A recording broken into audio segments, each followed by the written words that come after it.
Welcome back to RBC After Class. Today, on Second Act, we'll be interviewing Victoria North, a former professional dancer and a senior resident at Harvard's Ophthalmology Department. I hope you enjoy her story. Hi, everyone. My name is Victoria North. I formerly danced with North Carolina Dance Theater, Aspen Santa Fe Ballet, and Complexions Contemporary Ballet. And I am now a doctor finishing my last year of ophthalmology residency. And I'm going to be starting fellowship in plastic surgery next year. When did you know you wanted to pursue a career in dance? I knew I wanted to pursue a professional career in ballet when I was 12 years old. That's the time that in my school where I was training, we had to sort of make a decision whether we wanted to be on a advanced track. And I just loved ballet. I had never seen myself doing anything but dance. So I knew very early on that I wanted to be a professional dancer. Something I really wanted to ask you was, knowing you're so not regimented, but disciplined. And when I think about all my friends and I think about your personality traits, I would think that you would go into like a severely classical realm, but you ended up really thriving in a contemporary ballet setting, which surprises me just knowing you. So I just wanted to ask you about that, because Yeah, I mean, it surprised me too. Classical ballet was my first love, my first passion. I mean, my favorite role I've ever danced is Aurora in Sleeping Beauty. But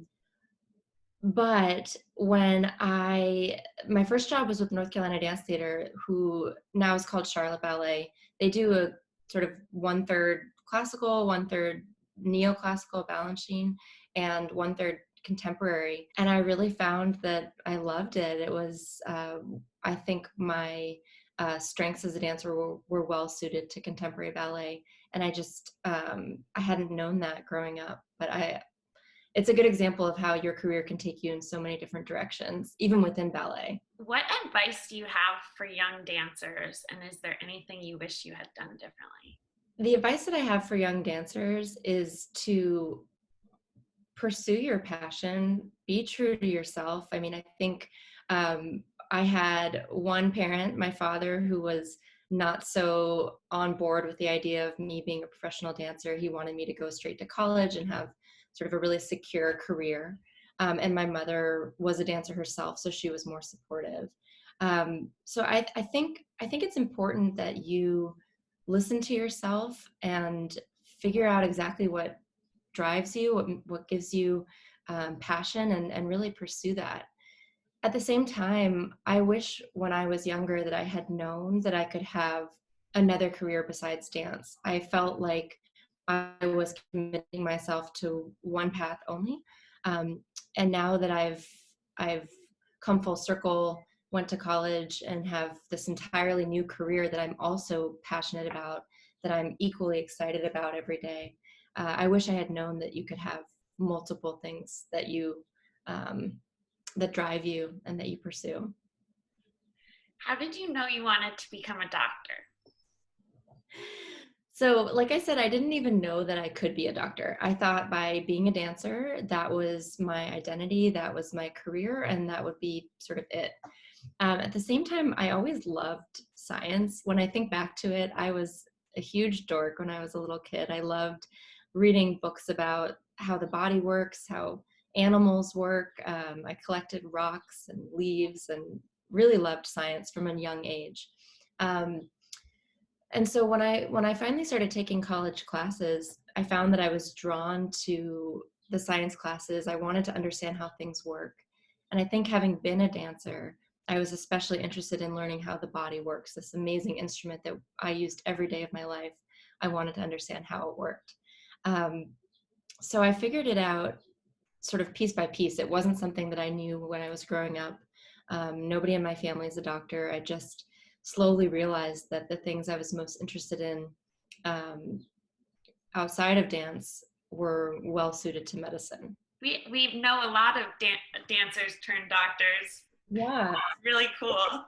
I know, and it's so funny. I tell people that now, and I think it's for a couple of reasons. I do think that there's a common sort of interest in understanding how the body works, and we worked so closely with our bodies our whole lives. It seems like the next logical step to understand that. But I also think it's because people who train in ballet from a young age are incredibly disciplined. Um, we learn time management skills from a young age. We learn interpersonal skills, just sort of working as a group, working in a core um, from a young age. Those are all skills that really lend themselves well to medicine. You have to be um, very driven, very disciplined, very curious, and you have to work well with other people and relate to lots of different people. So it makes sense to me that ballet would lend itself towards medicine. You have reached success in two very different fields. How did you do that? And are there any mental tools that you use that have helped you? So I think with any career, with ballet especially and medicine, I think having a goal that you're working towards is something that's always really helped me. We talked about when I was 12 years old, I knew that my goal was to be a professional dancer, and I spent every day after that working towards that goal. And once I decided that I wanted to pursue medicine, similarly, I approached every day with this goal in mind, and then sort of put my effort into working towards that goal. I think, again, having the skills that ballet gives you with just hard work, determination, discipline, um, those are all things that helped me achieve the goal of becoming a doctor. And surgeon especially, there are some more specific ways that ballet has really helped me. Being able to watch something and replicate it as you're learning to be a surgeon, that's a big part of our work. You have to watch people do something many times before you get to do it yourself. And I found that that was really easy for me. I could watch a video, and just like I used to watch videos of choreography, I could take that skill and translate it. And when my surgical teachers give me a correction, sometimes they describe, okay, I want you to turn your hand this way. I want you to move your instrument that way. And those corrections were really easy for me to apply, having been a dancer who did that my whole life. Yeah, that's so cool. Yeah, it's amazing how similar, even though surgery is a really fine motor skill and doesn't use your whole body the way ballet does, there's so many similarities. Do you have a personal philosophy that you live by?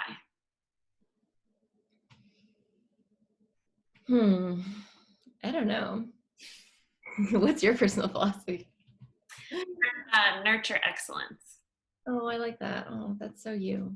Is there anything like that when you're in the trenches, you're going through something really difficult that you repeat to yourself that sort of like guides you forward? So in medicine, one thing that drives me every day is wanting to care for patients. And when I'm having a really hard day or a long day, when I get called in the middle of the night to see patients, which can be exhausting, that is what drives me, is just thinking, I want to do the best thing for this person. I feel like that's something that I carry in my life too, wanting to be the best friend to people, the best partner. So I don't know if there's one mantra, but I definitely feel like working with people, wanting to do something for other people is a driving force. Almost like you want to excel at everything you do. Yeah. That's like translated into everything you've done, even interpersonal relationships. Yeah, it's true. I feel like something that I've worked on that's been difficult from having been a dancer is the perfectionism, wanting to do everything perfectly. But that does come in handy, I think, in other careers as well. And I really dedicate myself to my craft, whatever it is. Do you believe that your dance career helped you become successful in your next career? I think we've hit on Absolutely. That. Oh my gosh. Surgery, like literally everything about being a surgeon is so similar to ballet. It's like when you operate, it's sort of like a performance. If I get my same like pre-performance jitters, I give myself like a pep talk before surgery. I visualize the steps of the surgery before I do it, just like I used to visualize my steps in a dance. There are just so many similarities. I feel really lucky to have had the background I did as I trained to be a surgeon. What types of people succeed in ballet? I think the people that succeed the best in ballet are people that are very self-aware. So of course you have to be aware of your body and take corrections from your teacher and be able to apply them. But I think in a larger way too, being aware of yourself, what your strengths and weaknesses are, what your goals are, and really being able to apply yourself towards those goals. That takes an incredible amount of maturity and discipline, self-discipline, to really sort of achieve that mental state that allows you to excel in ballet. What are the benefits to dance education? Yeah, I am so supportive of dance education, even for students who may not be able to or may not be interested in pursuing a professional career. I see in my friends like yourself who are dancers from a young age, there's just this incredible maturity that comes with training to be a dancer. You have to be really dedicated. You have to be able to take corrections, which are something that I feel we don't always emphasize in this culture. But dancers from day one have to know that they're not doing everything perfectly, and they have to be open to feedback. You have to learn to, even though it's a very personal sport or art form where you're working on yourself, it's your body that's creating the dance. You have to be equally team spirited and team oriented, whether that's just working in line with the corps de ballet and being aware of the person next to you. But also you have to be supportive of your friends, your colleagues, when they get a part that maybe you wanted, when they get an audition that you didn't get. So there's really a lot of self-growth that comes with ballet education. Also posture, just learning how to present yourself to the world. I think when you go into business, medicine, school, dancers just have this ability to project themselves and to represent themselves well. And that's something that is really, I think, can't be replicated in other activities. Ballet just is a really special way to learn those skills. It's so true though, isn't it? I mean, I see like doctors that I work with who like are so afraid to interview, or they're learning how to, the interpersonal skills that it takes to interview well. And for me, I was like, well, this is nowhere near as nerve-wracking as performing in front of thousands Thousands of people. So yeah, you have a lot of poise and discipline that comes with ballet education. Thank you so much for watching. See you next time.